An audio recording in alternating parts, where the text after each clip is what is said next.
2024 was by a landslide the biggest year of my life.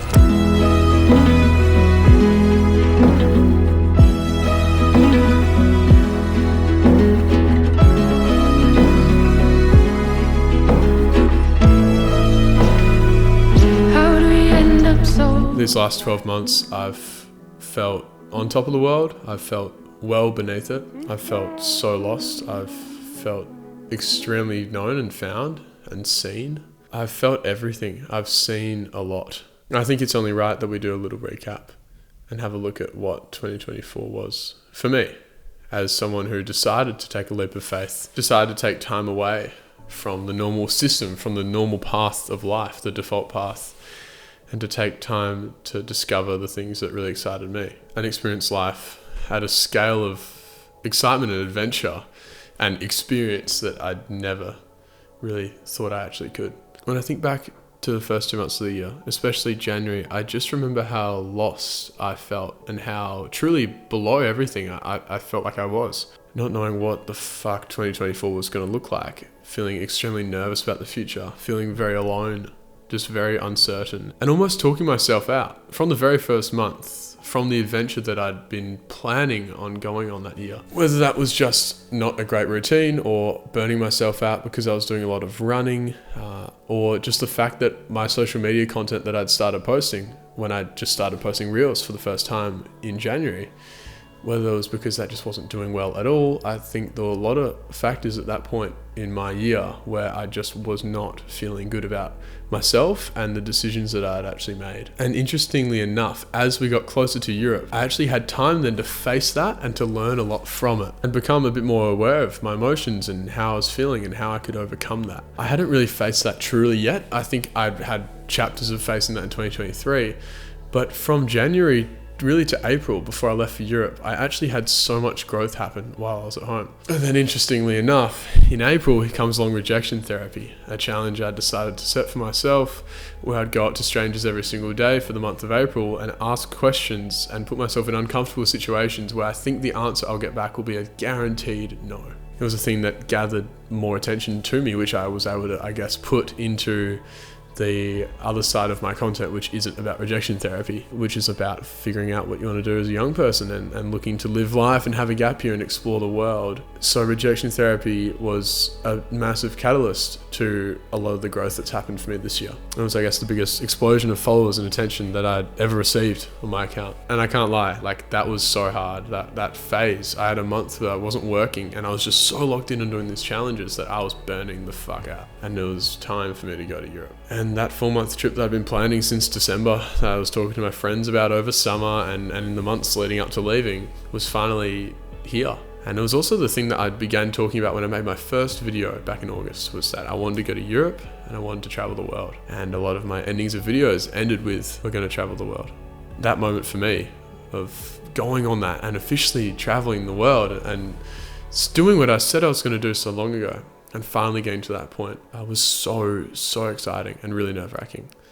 And that first part of the trip was incredible. The time I had solo, the things I was seeing on my own, and everything I was learning by being in hostels and just figuring shit out. All at the same time while rejection therapy was still taking off and I was still making extra videos after the 30 days while I was in Europe and experiencing this crazy just roller coaster and really rocket ship style increase in attention. And it was all also happening while I was doing something so exciting like travel. That point was really interesting. And going into running a marathon with my friends in Leeds was a fascinating point because I was starting to get noticed, and I was even having people come up to me in the UK saying they'd seen my videos and my content. They followed me.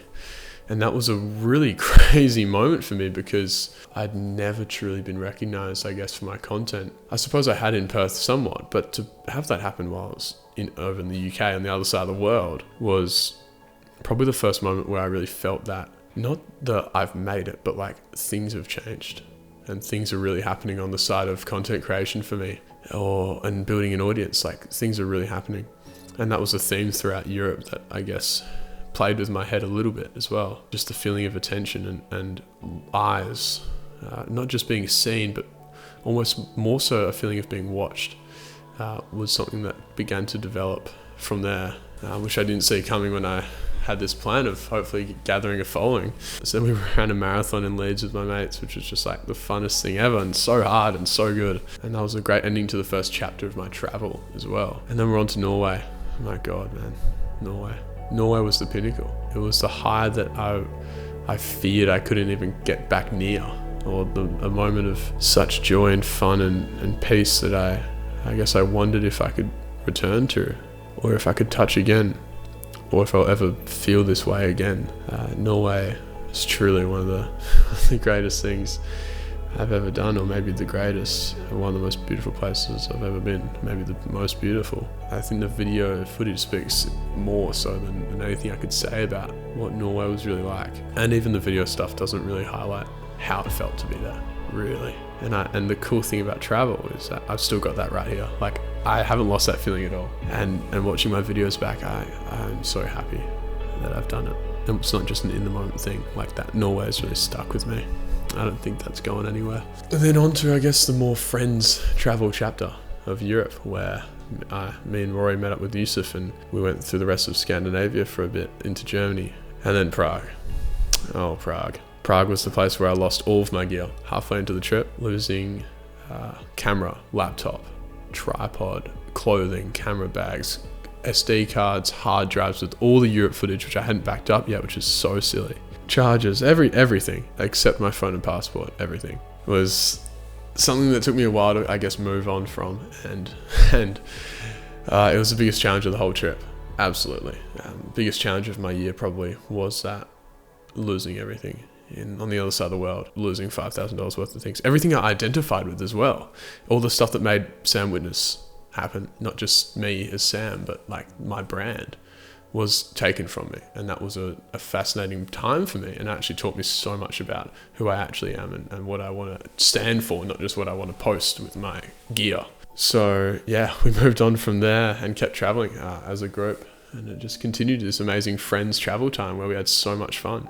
And I was traveling with schoolmates who we'd always talked about traveling with during school. We're like, we're gonna one day be able to go to Europe as a team, as a group, and see all these awesome places together. How cool is that going to be? And we actually got to do it. And that really stuck with me. And I realized that in the moment. It was an incredible time. Following on from that, having a stint on my own again in Albania, which had flavors of Norway for me. Just peace and being alone and meeting new people and slowing down and just feeling a very different type of living, such a different lifestyle, was just incredible. And that rolled into family time so well, having a month in Europe with my family, from seeing my cousin compete in the Olympics to watching other Olympic events, and then going to Switzerland and going to Scotland and spending some time in the UK as well, and just generally spending time with my family was so nice, especially after I hadn't seen them for a whole 3 months.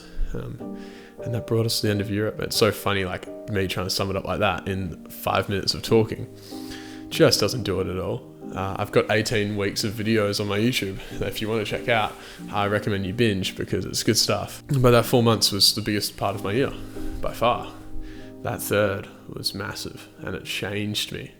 It's weird talking about it. Like, it still feels like that was so recent, but also so long ago. Because since then, a lot's happened again. I started back working and trying to just figure myself out and how I want to return back to Perth and who I want to be and how I want to go on from a crazy trip like that. Like, how do you land safely back in home? Not physically, but like, how do you land back to be yourself now, and who do you show up as? Especially since when I left, I had about 10,000 followers. But then when I got back, I had about 30,000, and things had changed. So much had changed, I suppose, when I went away, and everything that happened over that 4 months was so transformative that I didn't really know exactly how to show up. So being home, it still feels like that's kind of new-ish in a weird way. Like, I've been home for as long as I was away, which is really crazy, really fucks with my brain. It's been roller coaster again. I found my feet with content. I got on the Sunrise Channel 7 interview, which was the next biggest thing, probably the biggest milestone for me. So far with like content would have to be that interview, because I got to speak to thousands of people live and be vulnerable live on TV and just speak to so many people. That was the coolest thing ever. And that was so cool live, and then it was so cool that the reel I made that I posted has done really well. It has like 1 million views on Instagram. It just was the moment for me to reach out, not with rejection therapy talk, but with talking about young people deserving more of a space to figure out who they want to become and what they want to do, how to be happy. Like, to really talk about that, something that was resonates so deeply with me to so many people. That's the highlight of the year, I think. Other than maybe if I want to put Norway there, that interview was really impactful and it felt really purposeful. And then, life, routine, relationships, friends, family, balance. Balance has been the hardest part of the year. It's been so hard.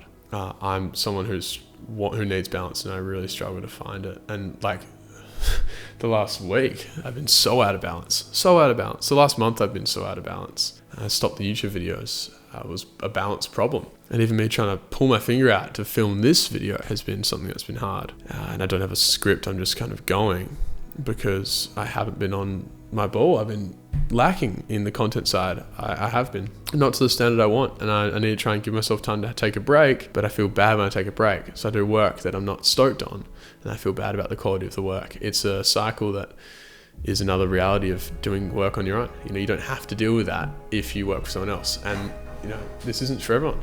I think it is for me, because I still love this grind, but I'm definitely still in the figuring out phase of how I need to do this to take the best care of myself, and definitely still in the figuring out phase of what I want to be when I'm older and what I want to do next year, because that's 2024. It's been so crazy. I've seen so much. I've learned so much about myself and the world by going out. From seeing things, I've learned about everything outside of me, but that's taught me so much about myself at the same time.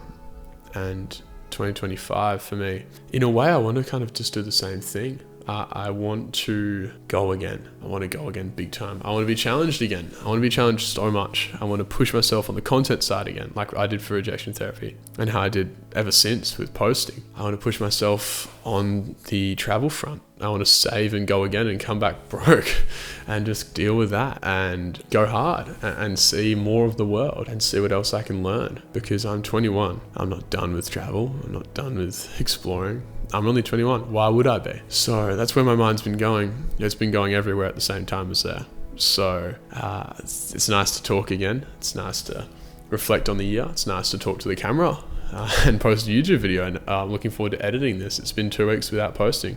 So the very first part of 2025 will be Tasmania.